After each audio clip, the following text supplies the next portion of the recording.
नमस्कार साथियों, स्वागत है आप सभी का बातें बाजार की पर। मैं हूं अंकित अवस्थी। और जब आप कुछ इस तरह की हेडलाइन लिखी देखते हैं तो दिमाग में पहला प्रश्न बनता है कि भारत अगर ट्रेड डील करने जा रहा है तो जिसका समय से इंतजार था वो तो अमेरिका के साथ ही हो सकती है।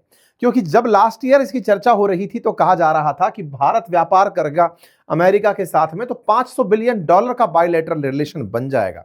ट्रंप से बड़ी उम्मीदें थी, लेकिन आज $500 बिलियन तो छोड़िए, 500% टैरिफ की धमकी दे रहे हैं मिस्टर डोनाल्ड ट्रंप। ऐसे में भारत को अमेरिका से तुरंत की राहत मिलती दिख नहीं रही है, क्योंकि इन भाई साहब को पीस प्राइस के बदले में दुनिया से टैरिफ गेम खेलना था। खैर छोड़िए, फिलहाल ये टैरिफ वॉर बन चुका है और इसके ऊपर आज की चर्चा नहीं है। चर्चा है भारत के साथ जो ट्रेड डेफिसिट लगातार बढ़ता जा रहा है, हमारे इंपोर्ट्स बढ़ रहे हैं, एक्सपोर्ट घट रहे हैं। ऐसे में हमें आवश्यकता है बाजार मिले और बाजार में हम भारतीय बाजार, भारतीय मार्केट, भारतीय प्रोडक्ट्स को बेच पाएं। इसी क्रोनोलॉजी में भारत करने जा रहा है mother of all trade deal till yet. 2014 से लेकर के भाजपा का कहना है, एनडीए गवर्नमेंट का कहना है कि हमने अब तक 7 बड़ी डील की हैं, फ्री ट्रेड एग्रीमेंट किए हैं अब तक के कार्यकाल में। उन सबसे बड़ा अब एग्रीमेंट होने जा रहा है और वो एग्रीमेंट है भारत और यूरोपियन यूनियन के बीच में। जी हां साथियों, 25, 26, 27 जनवरी के दिन, विशेष रूप से 26 जनवरी को दिमाग में रखिएगा, क्योंकि रिपब्लिक डे परेड में शामिल होने आ रही हैं उर्सुला वॉन डेन, यानी ईयू की चीफ। और जब वो यहां पर आ रही हैं, उनके साथ भारत साइन करेगा फ्री ट्रेड एग्रीमेंट। और ये free trade agreement European union के साथ हमारा, मतलब अब तक के भारत ने जितने भी ट्रेड एग्रीमेंट किए हैं उन सबसे बड़ा ट्रेड एग्रीमेंट होगा।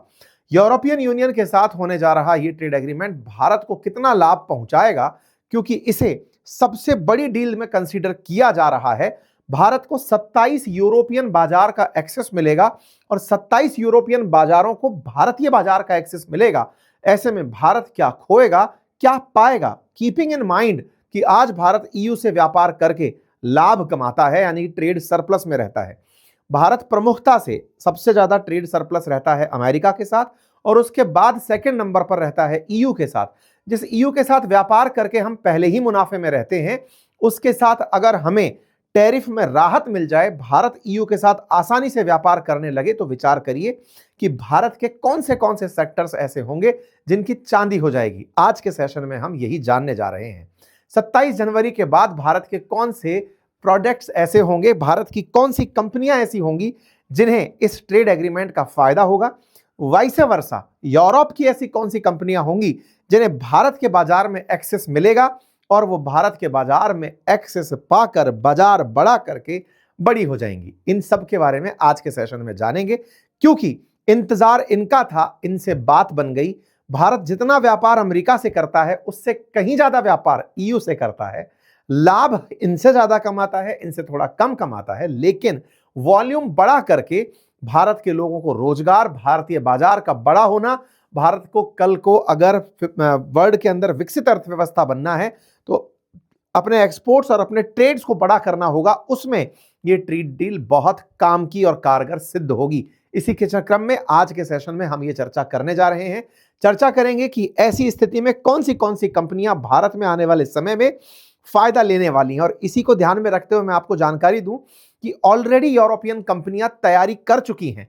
जैसे कैप जेमिनी जो कंपनी है, फ्रांस की आईटी कंपनी है, सिग्निफाई, फिलिप्स, करियर जो कि यूएस कंपनी है, ये सब भारतीय बाजार की तरफ तलाश रही हैं। भारत के बाजार में ऑलरेडी बड़ा मार्केट देख रही हैं। जैसे मैं आपको यहां पर दिखाऊं तो दुनिया, मतलब टॉप 10 अगर हम आईटी की कंपनियां देखें तो उसमें कैप जेमिनी देखते हैं, जिसका मार्केट कैप 65,000 करोड़ के आसपास है। ये बाजार भारत के, मतलब ऑलरेडी इसका जो डिविडेंड पे आउट है वो 760 पर शेयर रहा है, 11,000 के आसपास इसका मतलब प्राइस चल रहा है। ये अभी तक लिस्टेड नहीं है और ये अभी अनलिस्टेड स्थिति में उपलब्ध है। ऐसे ही एक और कंपनी जिसका नाम है करियर, इसका भी हाल अभी अनलिस्टेड शेयर के रूप में चल रहा है। इसके ऊपर भी डिविडेंड जो बांटा गया है वो 35 रुपए के आसपास का प्रति शेयर बांटा गया है। ऐसे ही एक कंपनी सिग्निफाई, जिसे आप फिलिप्स के नाम से जानते थे, ये सभी वो कंपनियां हैं जो आने वाले समय में भारतीय बाजार तलाश रही हैं। और भारत के बाजार में चूंकि आईटी का बड़ा महत्व है, ऐसे में ये बाजार के अंदर और बड़ा होने जा रही हैं। ऐसे में अगर आप इन कंपनीज के अनलिस्टेड शेयर चाहते हैं तो आपके लिए एक प्लेटफॉर्म, जिसको मैं यहां पर आपके सामने शो कर रहा हूं, इनक्रेड मनी, आप यहां से जाकर के इन कंपनीज के शेयर ले सकते हैं, कंप्लीट रिसर्च कर सकते हैं। अनलिस्टेड शेयर आप लोगों के लिए इन कंपनियों में अभी से इन्वेस्ट करने का एक ऑप्शन है। लेकिन याद रखिएगा ये अनलिस्टेड शेयर आईपीओ से पहले होते हैं। पोस्ट आईपीओ इन अनलिस्टेड शेयर्स में आपकी मर्जी है कि आप इन्हें कितने समय तक होल्ड करें। ये सभी शेयर्स का अपना एक लॉक इन होता है। आप इनकी प्रॉपर रिसर्च कर सकते हैं, आप तब जाकर के यहां पर शेयर परचेज कर सकते हैं। अभी यहां पर आप जाकर देखें तो करियर जितनी भी कंपनीज हैं इन सबकी डिटेल्स यहां पर उपलब्ध है। आप अनलिस्टेड शेयर में इंटरेस्ट रखते हैं तो अभी से आप यहां पर अपने लिए विकल्प चूज कर सकते हैं। लिंक मैंने कमेंट बॉक्स में पिन कर दिया है। इन सबसे ऊपर आप अपने इन्वेस्टमेंट पर ध्यान दें, रिसर्च अपनी खुद की करें। आइए थोड़ा और आगे लेकर चलता हूं। ये mother of all deal I कहां से? तो असल में हुआ ये कि हमारे जो मंत्री जी हैं ना, पीयूष गोयल जी, उन्होंने अनाउंस किया कि हम लोग अब जल्दी ही मदर ऑफ ऑल डील करने जा रहे हैं। इसके बाद में चर्चाएं होने लगी कि क्या भारत वाकई में ईयू के साथ फाइनल स्टेज में पहुंच गया है। देखिए, भारत ने यूके के साथ ऑलरेडी ट्रेड डील किया हुआ है। यूके जो है ना वो यूरोपियन यूनियन को छोड़कर भागा था, जिसे ब्रेग्जिट कहा गया था। यूरोपियन यूनियन को छोड़कर जब यूके भागा था तो उनको सबसे ज्यादा प्रूव यही करना था कि हम इंडिया से यूरोपियन यूनियन से पहले ट्रेड डील कर लें। यूके उस समय तक यूरोपियन यूनियन का सबसे पैसे वाला देश हुआ करता था। भारत के साथ में पिछले साल ही उन्होंने ट्रेड डील कर ली। अब ईयू को इस बात के चूने काट रहे थे कि भैया हमें इनके साथ साथ चलना है, जल्दी से भारत के बाजार को पकड़ना है, अदरवाइज यूके वाले भारत का बाजार पकड़ जाएंगे। तो इसी के चलते लगातार भारत के साथ ट्रेड नेगोशिएशंस चल रही हैं। ईयू के साथ बहुत से मसलों पर भारत की अटकी पड़ी थी। आज के सेशन में बताऊंगा कि कौन से मुद्दे ऐसे थे जहां पर हम अटके पड़े थे कि भारत और ईयू बन ही नहीं पा रही है बात। ईयू वाले कहते हैं कि तुम्हारे तो दवाइयां मिली आती हैं, तुम्हारे यहां तो कोयला का उपयोग होता है, तमाम प्रकार के चैलेंजेस थे। लेकिन उन सब के बावजूद कहीं ना कहीं उन लोगों को इस बात की जरूरत थी कि यूके वो जो मार्केट खा जाएगा उसे रोकने के लिए हम 27 देशों को कुछ करना होगा। इसी के चलते ईयू के साथ फ्री ट्रेड एग्रीमेंट टेबल पर चला आया और ऐसा होने में लंबा समय लगा है, लगभग 21 साल हो गए। 2004 के अराउंड भारत और ईयू की फ्री स्ट्रेटेजिक वार्ता शुरू हुई है। दोनों रणनीतिक रूप से साझेदारी करते हुए आगे बढ़े हैं। वार्ताओं का तीसरा दशक चल रहा है, यानी कि आप तीसरे दशक में एंट्री कर चुके हैं। तब से लेकर के दोनों देशों के एक तो देश है और एक संगठन है, इनके बीच में तमाम बातचीत चल रही है कि कैसे हम फ्री ट्रेड एग्रीमेंट करें। तो उस काम के लिए अब भारत को उम्मीद है 77वें रिपब्लिक डे की, जब उर्सुला वॉन डेन अपने साथी कोस्टा के साथ इंडिया पहुंच रही हैं और वो यहां पर ईयू के प्रतिनिधित्व करते हुए भारत के साथ ट्रेड डील साइन करेंगे। और ऐसा होगा तो भारत को 27 यूरोपियन यूनियन देशों का सीधा एक्सेस मिलेगा। ये सभी डेवलप्ड इकोनॉमीज हैं और ऐसे में जब डेवलप्ड इकोनॉमीज का भारत को एक्सेस मिलेगा तो हमें हाई पेइंग जो क्लाइंट है वो उपलब्ध होगा और भारत की सर्विस सेक्टर्स वहां पर बहुत अच्छे से बाजार को एक्सेस कर पाएगा। ये एक डेटा है जिसमें मैं आपको दिखा रहा हूं कि भारत 135 बिलियन डॉलर का व्यापार यूरोपियन यूनियन के साथ करता है। और इस व्यापार में अगर हम बात करें भारत के कुल व्यापार की, एक्सपोर्ट और इंपोर्ट की, तो मैं आपको बताऊं इंडिया का एक्सपोर्ट होता है यूरोपियन यूनियन को 75 बिलियन डॉलर का, ये डेटा है 24-25 का, और इंपोर्ट है 60 बिलियन डॉलर का। तो लगभग 15 बिलियन डॉलर का हमें 2024-25 फाइनेंशियल ईयर के अंदर फायदा हुआ था, ट्रेड सरप्लस रहा था। बात ओवरऑल अगर हम इकोनॉमी की करें तो भारत मर्चेंटाइज में, गुड्स में जो एक्सपोर्ट करता है वो 450 बिलियन डॉलर का करता है ओवरऑल। 437 बिलियन डॉलर का गुड्स एक्सपोर्ट करता है इंडिया और 387 बिलियन डॉलर का सर्विस एक्सपोर्ट करता है। ध्यान देने वाली बात यह है कि कोई भी देश एक्सपोर्ट और इंपोर्ट जब कर रहा होता है तो एक्सपोर्ट में गुड्स और सर्विसेज इन दोनों के अलग अलग खाने हैं। भारत गुड्स कम एक्सपोर्ट करता है सर्विस का मुकाबले में, हालांकि सर्विस का पाई अभी भी गुड्स से नीचे ही है, लेकिन सिग्निफिकेंस के हिसाब से अगर हम बात करें तो हम गुड्स इंपोर्ट ज्यादा करते हैं। भारत लगभग 900 बिलियन डॉलर का एक्सपोर्ट ओवरऑल करता है गुड्स और सर्विस मिला के, और इंपोर्ट भी 900 बिलियन डॉलर के अराउंड करता है गुड्स और सर्विस मिलाकर। जब हम गुड्स की बात कर रहे होते हैं तो लगभग 450 बिलियन डॉलर का हम गुड्स एक्सपोर्ट करते हैं और लगभग 450 बिलियन डॉलर का हम सर्विस एक्सपोर्ट करते हैं। सर्विस में चाहे फिर वो हमारी आईटी सर्विसेज हो, टेलीकॉम हो, ये तमाम चीजें सर्विस देने की जो बातें हैं वो हम प्रोवाइड कर रहे होते हैं। वाइस वर्सा जब हम इंपोर्ट कर रहे होते हैं तो बड़ी मात्रा में लगभग 750 बिलियन डॉलर के आसपास हम इंपोर्ट कर रहे होते हैं। ये मैं एक जर्नलाइज आइडिया आपको 3 सालों का दे रहा हूं ताकि आप एक एवरेज आउट करके निकाल सकें, और लगभग 250 बिलियन डॉलर के आसपास का हम सर्विस इंपोर्ट करते हैं। तो ऐसे में हम 900 बिलियन डॉलर का एक्सपोर्ट, 900 बिलियन डॉलर का इंपोर्ट, इसके तरीके से हम लगभग 20-25 बिलियन डॉलर के ट्रेड डेफिसिट के अंदर कभी कभार रह जाते हैं, जिसको हम रेमिटेंसेस से भर लेते हैं, या फिर हम उसके अंदर किसी तरह की एफडीआई से पैसा पा करके अपने देश को चला रहे होते हैं। आवश्यकता है कि हमारे एक्सपोर्ट्स बढ़ें। एक्सपोर्ट बढ़े तो उसी उसी उसी एवज में फिर हमारे पास विदेशी मुद्रा बढ़ेगी, तो हम शायद इंपोर्ट के भी नए एवेन्यूज देख पाएंगे, हम इन्वेस्टमेंट के एवेन्यूज देख पाएंगे। इसी के लिए हमें आवश्यकता है बाजार को बड़ा करने की, हमें आवश्यकता है दुनिया के देशों में जाकर के वहां से पैसा कमा के लाने की। इसी क्रोनोलॉजी में भारत ये ट्रेड डील करने जा रहा है। बात करें ईयू के सेगमेंट में, तो भारत प्राइमरीली ईयू को जो एक्सपोर्ट करता है उसमें पेट्रोलियम प्रोडक्ट्स बड़ा नंबर है, और ये ध्यान देने वाली बात है। रशिया यूक्रेन युद्ध जब से शुरू हुआ तब से भारत यूरोपियन यूनियन के लिए तेल का एक्सपोर्टर बन गया। आपने ये जानकारी पहले भी प्राप्त की होगी। भारत रशियन तेल को खरीद करके उसे रिफाइन करके और फिर यूरोप को बेचता था। हालांकि ट्रंप के प्रभाव से वो रुक गया, लेकिन हाँ 3 साल तक हमने बढ़िया पैसा कमाया है इस तरीके से। साथ में हम इलेक्ट्रॉनिक सामान, जिसमें कि हम मोबाइल स्मार्टफोन्स की बात करें, textile, machinery, organic chemicals, iron steel, ये आयरन स्टील वाली बात ध्यान रखिएगा क्योंकि इसको लेकर के बड़ा झगड़ा होता है इंडिया और ईयू के बीच में। झगड़ा मतलब रिफ्ट चलती है इस बात को लेकर के कि आपका आयरन स्टील निकालने के लिए बहुत कोयला जलाते हो, कार्बन का पॉल्यूशन होता है और हम कार्बन फ्री होना चाहते हैं। ये बेचारे कार्बन की अभी भी पुपड़ी पकड़कर चल रहे हैं और वो ट्रंप महोदय सब कुछ छोड़ छाड़ के पेरिस क्लाइमेट डील निकल के भाग गए हैं। खैर, ऐसे में हम ज्वेलरी, फार्मास्यूटिकल, ऑटोमोटिव कंपोनेंट्स ये सब इंडिया से यूरोप वाले मंगाते हैं, और इंडिया यूरोप से मंगाता है एयरक्राफ्ट, उसके पार्ट जैसे बोइंग जैसे विमान जो है ना, ये machinery, aircraft, electronics, medical devices, scientific instrument, और ये rough diamonds, chemicals, plastic and automobiles, जैसे जर्मनी से जर्मन कार्स जो आती हैं, ये हम सब इंपोर्ट करते हैं यूरोप से। तो ये अलग अलग सेगमेंट हैं। भारत वहां से अगर कहा जाए तो टेक्निकल गुड्स ज्यादा मंगा रहा है और हम यहां से रॉ मटेरियल ज्यादा एक्सपोर्ट कर रहे हैं, और इसी के चलते भारत का एक्सपोर्ट वहां के काफी सारे देशों की जरूरत है और हम वहां पर बढ़िया पैसा कमा के निकालते हैं। सर्विस एक्सपोर्ट हमारा एक बड़ा नंबर है जो हम यूरोप से करके लाभ कमाते हैं। यूरोपियन यूनियन के 27 देश हैं और 23-24 का मैं उनका आपको डेटा दिखाता हूं और 24-25 का भी डेटा दिखाता हूं। भारत का इन 27 देशों के साथ में जो व्यापार है, इनमें सभी को सिग्निफिकेंट तरीके से देखने की जरूरत नहीं है। सब में से कुछ महत्वपूर्ण है, जैसे नीदरलैंड, जिसके साथ $27 बिलियन का भारत व्यापार करता है। एक्सपोर्ट करता है भारत $22 बिलियन का, इंपोर्ट करता है $5 बिलियन का। वैसे ही जर्मनी के साथ हम इंपोर्ट करते हैं $16 बिलियन का, एक्सपोर्ट करते हैं $9 बिलियन का। ऐसे ही फ्रांस, हम लगभग बराबर एक्सपोर्ट इंपोर्ट बराबर सा कर रहे होते हैं। तो ये कुछ बड़ी इकोनॉमीज हैं इनके अंदर जहां से हमारा व्यापार चलता है।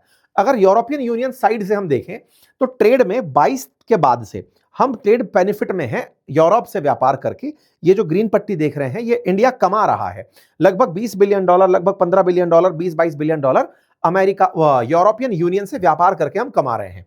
पहले नहीं कमाते थे। इसके पीछे का कारण क्या था? पहले हम तेल इनको बेचते नहीं थे, ये तेल खरीदते थे रशिया से डायरेक्ट। तो अभी हमसे ये तेल खरीदते हैं तो हम इनको तेल बेच करके पैसा कमा रहे हैं। ठीक है साहब। भारत अभी अपने देश में यूरोपियन यूनियन से काफी सारे इन्वेस्टमेंट भी लेता है। जैसे यूरोपियन इन्वेस्टमेंट बैंक जो है वो 5.1 बिलियन यूरो का हमारे देश में इंफ्रास्ट्रक्चर में निवेश कर चुकी है। यूरोपियन यूनियन की जो कंपनीज हैं, लगभग 4500 कंपनीज, वो भारत के अंदर डायरेक्ट जॉब क्रिएट कर रही हैं। भारत के साथ बड़ा ट्रेडिंग पार्टनर यूरोपियन यूनियन बनकर खड़ा हुआ है। ऐसे में अगर फ्री ट्रेड एग्रीमेंट होता है तो भारत के अंदर टैरिफ जो है वो रिमूव होते ही हमें कॉम्पिटिटिव एडवांटेज दे देगा। जैसे आज यूरोपियन यूनियन के अंदर बांग्लादेश और वियतनाम का जो प्रोडक्ट है वो आसानी से जाता है क्योंकि उनके ऊपर ड्यूटी फ्री है, उनको मतलब आराम से वो माल बेच पाते हैं। भारत अभी भी 10 से 15% के आसपास टैरिफ दे रहा होता है। अगर हमारा फ्री ट्रेड एग्रीमेंट होता है तो हम वियतनाम और बांग्लादेश को कंपिटिटिव तरीके से पीछे छोड़ पाएंगे। हमारा प्रोडक्ट, इंडियन गुड्स तो अच्छे हैं ही, मतलब इंडियन जो कपड़ा है वो बहुत ही मतलब ज्यादा अच्छे से मार्केट के अंदर डिमांड पाता है। इसी तरह से मैन्युफैक्चरिंग एक्सपोर्ट भी, विशेष रूप से फार्मास्यूटिकल और इंजीनियरिंग गुड्स का भी हम बढ़िया से कर पाएंगे। सर्विस एक्सपोर्ट, क्योंकि इंडिया आईटी एक्सपोर्ट करता है, हमें वहां पर बड़ी मात्रा में जॉब मिलेगा। और दूसरा क्या होगा कि भारत को, चूंकि यूरोपियन यूनियन भी चाइना +1 की तरह देखता है कि चाइना से जो माल नहीं मिल रहा है चलो इंडिया से मंगा लेंगे, तो हम चाइना +1 इमेज के अंदर काफी बढ़िया से चमक कर निकलेंगे। ऐसे में भारत के अंदर एफडीआई का इनफ्लो होगा। ये सारी चीजें भारत को अल्टीमेटली लाभ देने की स्थिति में होंगी। सवाल बनता है तो अब तक कहां अटके थे? तो साहब देखो, 2007 से अल्टीमेटली इन लोगों के बीच बातें चल रही थी, लेकिन इन बातों में कुछ जगहों पर चीजें अटकी हुई थी। जैसे शराब को लेकर के भारत क्या है, ऑलरेडी स्टेट गवर्नमेंट्स भी, अभी भी शराब जो है वो स्टेट का विषय है, स्टेट गवर्नमेंट उस पर बहुत सा टैक्स वसूलती है। तो भारत में क्या है कि यूरोप की शराब की बहुत डिमांड रहती है, यूरोपियन वाइन्स की बहुत डिमांड रहती है, और उस पर हम बहुत सारा टैरिफ वसूलते हैं। यूरोपियन देशों का कहना था कि स्प्रिट पर, शराब पर, इस पर आप टैक्स मत वसूलिए, थोड़ा कम करिए टैक्स, 150-150% लगाने का क्या लॉजिक है।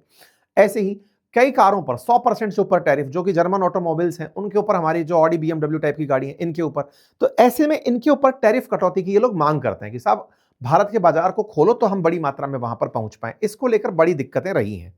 साथ ही साथ डेटा सुरक्षा को लेकर भारत की आईटी कंपनियां वहां पर काम करती हैं यूरोप में, लेकिन उनको कहा यह जाता है कि आप यूरोप के लिए काम करो, डेटा सेंटर यूरोप में ही बनाओ, इंडिया में नहीं बनाओगे। इंडिया कहता है कि भाई हमारी कंपनियों को इससे बड़ा नुकसान होता है, वहां पर एक नया डेटा सेंटर बनाओ, उसका मेंटेनेंस करो, उसका रखरखाव खर्चे का विषय है।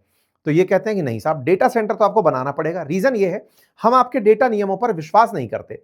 इंडिया के डेटा नियम इतने सख्त नहीं है कि हमारा डेटा सुरक्षित रख लें, हमें विश्वास ही नहीं है। आपको अपना डेटा रखना है रखो, हम आपके देश में अपना डेटा नहीं रख सकते। इसके चलते फिर हमारे साथ काफी ज्यादा नेगोशिएशन अटका। तीसरा, भारत क्या है, बढ़िया मात्रा में इंजीनियर्स और डॉक्टर्स विदेशों में भेजता है। इनके यहां पर बहुत सारे नियम चलते हैं, वीजा नियम चलते हैं। तो भारत के चलते भारत अपने एक्सपोर्टर्स के रूप में सर्विस के लिए लोगों को नहीं भेज पाता है। और साथ ही साथ इंटेलेक्चुअल प्रॉपर्टी को लेकर इन्हें हमसे बड़ी दिक्कत रहती है, क्योंकि ये रिसर्च में बहुत आगे हैं और हम लोग कॉपी करने में बहुत आगे हैं। तो जेनेरिक दवा भारत तुरंत तत्काल प्रभाव से यूरोप की कोई बढ़िया दवाई आती है उसको नकल करा के यहां बना देते हैं। इनको बड़ी दिक्कत होती है कि भाई आप लोग कम से कम प्रोडक्ट की कॉपी करते समय थोड़ा तो धर्म रखो इस बात का कि नकल तुरंत नहीं मारनी है। भारत कहता है नहीं, हम जेनेरिक दवा दुनिया को देना चाहते हैं, ये तो हमारा नियम है। तो इस बात को लेकर काफी बार मामला उलझा है। इसके अलावा कार्बन टैक्स को लेकर के भी बहुत मामला उलझता है। 2005-4 से सोचो कि इन लोगों के बीच में स्ट्रेटेजिक बातें शुरू हुई। आज आप 2026 में सुन रहे हैं, हमारे बीच में आज तक बातचीत होते रुक जाती है, क्योंकि ये मुद्दे बड़े मुद्दे बन जाते हैं। उर्सुला वॉन डेर जब पिछली बार आई थी 2025 में, उस समय पर भी इन्होंने कहा था कि भाई अब हम आखिरी पड़ाव पर हैं, हमें बातचीत करके ट्रेड नेगोशिएशन खत्म कर लेने चाहिए, क्योंकि 20-22 साल हो गए बात करते करते। इस बीच में यूके अलग हो गया, यूके अलग होकर ट्रेड डील करके चला गया, हम पीछे रह गए। तो बोले अब हमें आवश्यकता है कि तत्काल प्रभाव से हमें ट्रेड डील कर लेनी चाहिए। 24 अध्याय हैं ट्रेड डील के, 20 पर सहमति बन गई, 4 को साइड में रख लो, जिन पर बन गई उनको तो आगे बढ़ाओ। तो ऐसा करके इनके साथ ट्रेड डील की बात चल रही है। ये खुद बोलती हैं कि भाई आने वाले समय में इंडिया से होकर मिडिल ईस्ट से अगर यूरोप जाना है, तो अगर ये गलियारा बनता है तो उसमें ट्रेड डील अगर फ्री ट्रेड एग्रीमेंट के तरीके से बनता है तो बड़ा फायदा होगा। तो ऐसे में इंडिया के माध्यम से यूरोप तक जाने के रास्तों पर फिलहाल चर्चा चल रही है ना। पिछली बार बाइडेन ने आईमैक की बात की थी ना, उसी तर्ज पर यहां पर चर्चाएं चल रही हैं। अब की जब जर्मन चांसलर मर्ज जब इंडिया आए, तो वो इस बात पर प्रधानमंत्री मोदी से बातचीत करते हुए, जब अहमदाबाद में आए थे ना प्रधानमंत्री मोदी जी ने पतंग उड़वाई थी, वहां पर बातचीत करते हुए कहकर गए कि भाई साहब देखो, अब भारत को जर्मनी के साथ में आने का राइट टाइम है, हम सबको मिलकर काम करना चाहिए, वहां पे पार्टनर ऑफ चॉइस है हमारे लिए अब इंडिया, हमें तत्काल प्रभाव से फ्री ट्रेड एग्रीमेंट कर लेना चाहिए। बस, तो इस बात में देरी क्या थी, मर जाकर गए हैं, हमने अनाउंस कर दिया 16 जनवरी को। तो पीयूष गोयल जी बाहर आए, उन्होंने कहा कि अब होने जा रहा है मदर ऑफ ऑल ट्रेड। क्यों? क्योंकि अब तक जितनी भी ट्रेड डील भारत ने की है, उनमें सबसे बड़ी ट्रेड डील यही होगी, जो यूरोपियन यूनियन के 27 देशों के साथ एक ही बार में हो जाएगी। इसी के चलते 27 जनवरी को आधिकारिक घोषणा का इंतजार किया जा रहा है, क्योंकि उस दिन यूरोपियन परिषद की जो प्रेसिडेंट एंटोनियो लुइस सेंटोस दा कोस्टा हैं और यूरोपियन आयोग की प्रेसिडेंट उर्सुला वॉन डेर हैं, वो आ रहे हैं 25 से 27 को, और उस समय वो हमारे देश में 77वें गणतंत्र दिवस के अवसर पर मुख्य अतिथि रहेंगे और उसी समय पर इसके बारे में घोषणाएं होंगी। ऑलमोस्ट इनकी तैयारियां पूरी हो चुकी हैं। चूंकि अब तक हमने इतनी बड़ी डील किसी देश के साथ नहीं की है, इसीलिए इसे मतलब mother of all trade deal कहा जा रहा है। ठीक है साहब, ये फ्री ट्रेड एग्रीमेंट होगा तो भारत की बड़ी मात्रा में एक्सपोर्ट्स, गारमेंट्स के सेक्टर में, लेदर के सेक्टर में, फार्मास्यूटिकल सेक्टर में बढ़िया मात्रा में एक्सपोर्ट हम यूरोपियन यूनियन को कर पाएंगे।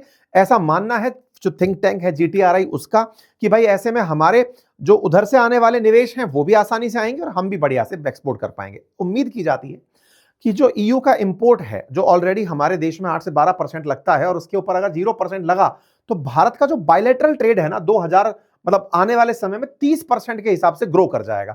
$136 बिलियन का फाइनेंशियल ईयर 25 में है, आने वाले समय में 30% के हिसाब से बढ़ने लगेगा।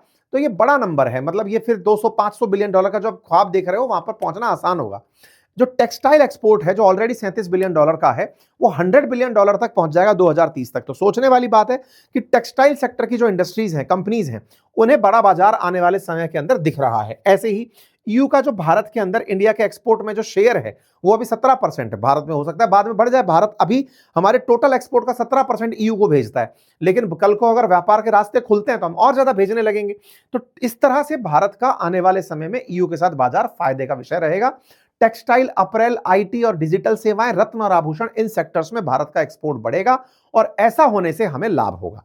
जहां तक बात हो कृषि और खाद्य प्रसंस्करण की, तो भारत के साथ में ईयू का एक हमेशा से बसड़ रहा है कि भाई साहब आप लोग ना स्वच्छता नियमों का पालन ढंग से नहीं करते हैं। कई बार ये चाइल्ड लेबर का मामला लगा देते हैं। भारत के साथ इनका कार्बन टैक्स का मामला और चलता है, वो भी मैं आपको थोड़ी देर में बताऊंगा। लेकिन जहां तक बात हो टेक्सटाइल की, तो भारत के अंदर ये कुछ कंपनीज हैं जिन्हें आने वाले समय में हो सकता है इस एक्सपोर्ट का फायदा मिले। जब मार्केट बढ़ रहा हो तो आप इन कंपनीज को देख सकते हैं। बात करें फार्मास्यूटिकल की, तो फार्मास्यूटिकल में जो top leading company stock market की हैं, उनको हो सकता है कि इस डील के साथ फायदा मिले। ये कुछ कॉमन चीजें हैं। और बात हो आईटी की, तो आईटी में हमारे ये जो कंपनीज हैं, ट्रेड डील के बाद में आपको हो सकता है इनके स्टॉक्स के अंदर बहुत अच्छे से वृद्धि होती दिखे। क्यों? क्योंकि अल्टीमेटली ये वो सेक्टर है जो डायरेक्टली इंपैक्ट होंगे इस ट्रेड डील के बाद में। आपको सकारात्मक तरीके से ये चीजें दिखाई दे सकती हैं। मैन्युफैक्चरिंग के अंदर भी बात करें तो भारत की जो तमाम कंपनियां हैं वो उनको बहुत सारा लाभ हो सकता है। चूंकि भारत ऑलरेडी चाइना के साथ कंपटीशन में है, India China trade deal already Bharat trade deficit में चला जा रहा है, यूएस के साथ ट्रेड डील हो नहीं रही है, भारत का ट्रेड वाइडन होता जा रहा है, डेफिसिट $35 बिलियन का, $25 बिलियन का पिछले महीने रहा है। ऐसे में भारत को आवश्यकता है कि एक्सपोर्ट बढ़ा करके कम से कम जॉब्स तो क्रिएट करे और लाभ कमा करके इस ट्रेड डेफिसिट को कम करे। इसी क्रोनोलॉजी में हम लोग लग करके फिलहाल काम कर रहे हैं। अब बात आती है कि भारत के साथ में यूरोप को जितनी भी दिक्कतें हैं, उनमें जिस दिक्कत को लेकर के बहुत ज्यादा दिक्कत है वो है भारत के ऊपर यूरोपियन यूनियन की तरफ से कार्बन टैक्स, जिसके बारे में अपोजिशन भी बात कर रहा है। कार्बन टैक्स की क्या कहानी है? असल मायने में क्या है ना, ईयू के अंदर कार्बन बॉर्डर टैक्स चलता है। क्या है ये? उन्होंने 1 जनवरी 2026 से लागू किया है।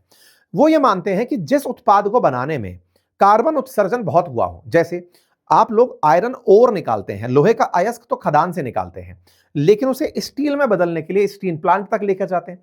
स्टील प्लांट में जो स्टील ग्रेड कोयला है, उससे उस लोहे को पिघलाया जाता है, अशुद्धियां बाहर निकाली जाती हैं, उसे स्टील में बदला जाता है। अब आप उस स्टील को एक्सपोर्ट करते हैं। तो यूरोपियन यूनियन का यह मानना है कि आपने स्टील को बनाने में चूंकि बहुत ज्यादा पॉल्यूशन किया है, इससे कार्बन उत्सर्जन हुआ है, कार्बन उत्सर्जन पर्यावरण के लिए नुकसानदायक है, इसीलिए हम कार्बन उत्सर्जन का टैक्स वसूलेंगे। यह टैक्स भारत के स्टील एक्सपोर्ट को बाधित करेगा। तो हम लोग जब ईयू के साथ बातचीत करने जाएं तो कार्बन टैक्स को लेकर के भी बात करें, क्योंकि कार्बन टैक्स इन्होंने 1 तारीख से लागू किया है और उनको कार्बन बॉर्डर टैक्स जो है ना, उससे हमारी कई स्टील सेक्टर की जो कंपनियां, उन्हें नुकसान हो सकता है। इसे समझने की जरूरत है। अपोजिशन भी इस बात को उठा रहा है कि भारत ध्यान दे कि ऐसे समय पर जब यूरोप कार्बन टैक्स की बात कर रहा है, बॉर्डर टैक्स की बात कर रहा है, तो भारत उसको लेकर के डील में सबसे ऊपर प्रायोरिटी में उसे रखे। मानकर चलते हैं कि भारत ने जब तमाम प्रकार की बातें की हैं तो इन चीजों को लेकर भी बात की हो, क्योंकि बहुत से मुद्दे अभी भी ऐसे हैं जो अभी अनसुलझे हैं। जैसे कृषि और डेयरी का अभी तक हमने बाहर रखा हुआ है कि भाई साहब यूरोप से बहुत सारी मात्रा में हम डेयरी उत्पाद नहीं मंगाएंगे, क्योंकि ये हमारा अपना क्षेत्र है। बहुत से ऐसे सेंसिटिव क्षेत्र हैं जहां पर हमें अभी भी लगता है यूरोप से सहमति नहीं बनी है। तो 24 में से 20 सेक्टर पर हमने सहमति बना ली, बाकियों पर नहीं बनी, तो उनको हमने छोड़कर रखा है। मानकर चल रहा है कि 25 से 27 के बीच में बड़ी ट्रेड डील हो जाएगी। और अगर ऐसा हुआ तो भारत के बाजार में, मैंने आपको लगभग एक एनालिसिस दिया है, कुछ सेक्टर्स में जो नजारा देखने को मिल सकते हैं, आप उन्हें ऑब्जर्व कर सकते हैं। बाकी फिर से यही कहूंगा कि आपका ऑब्जर्वेशन है, आपकी रिसर्च है, ये मेरा नजरिया है खबर देखने का, आपका अपना नजरिया होगा। आप अपनी रिसर्च को खुद से करें और खुद से फैसले लें। अभी के लिए इतना ही। और हाँ, जैसा मैंने आपसे कहा कि अगर आपको कुछ कंपनीज के अनलिस्टेड शेयर में इंटरेस्ट है जो कि आने वाले समय में काफी अच्छे दिख सकते हैं, तो उसके लिए हमने आपके सामने लिंक प्रॉपर तरीके से लगाया हुआ है, आप उसे अवश्य देखें।